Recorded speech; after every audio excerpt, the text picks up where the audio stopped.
l'identification du produit synthétisé lors de la synthèse du paracétamol. Il est possible d'identifier le produit synthétisé en effectuant une chromatographie sur couche mince. Rappelez-vous, la chromatographie est une technique qui permet de séparer et d'identifier les constituants d'un mélange. Pour réaliser une chromatographie sur couche mince, il faut respecter les étapes suivantes. Étape 1. Introduire dans la cuve à chromatographie l'éluant sur une hauteur d'environ 0,5 cm.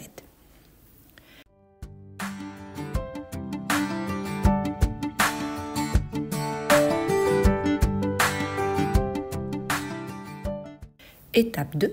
Sur une plaque à chromatographie, plaque de silice, tracez un trait au crayon à papier à 1,5 cm du bord inférieur.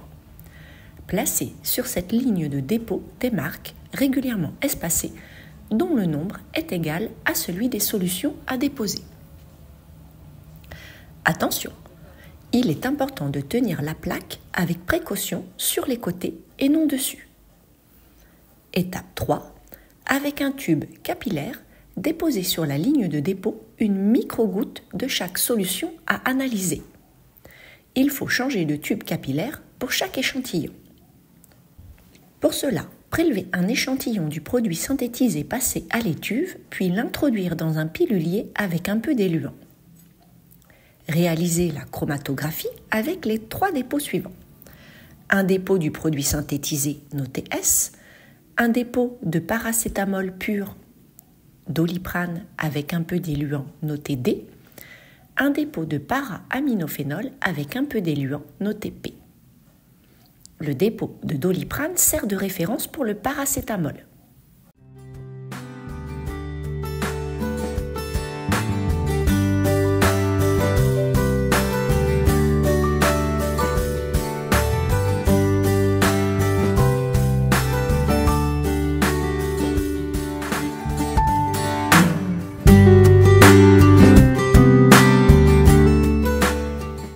Étape 4. Introduire la plaque dans la cuve sans que celle-ci ne touche les bords. Les dépôts ne doivent pas tremper dans l'éluant. Une fois la plaque à chromatographie dans la cuve, celle-ci ne doit plus être déplacée. Laissez l'éluant migrer jusqu'à environ 2 cm du bord supérieur. Étape 5. Dès la sortie de la plaque à chromatographie, de la cuve à élution, marquez au crayon à papier le niveau atteint par le front du solvant sur la plaque. Laissez sécher la plaque à l'air libre pendant quelques minutes.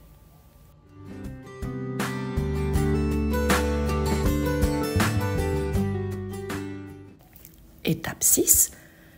Si les taches sont incolores, il faut les révéler à l'aide d'une lampe à ultraviolet.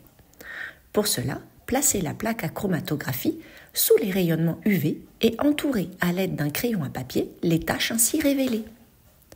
On peut ensuite exploiter le chromatogramme.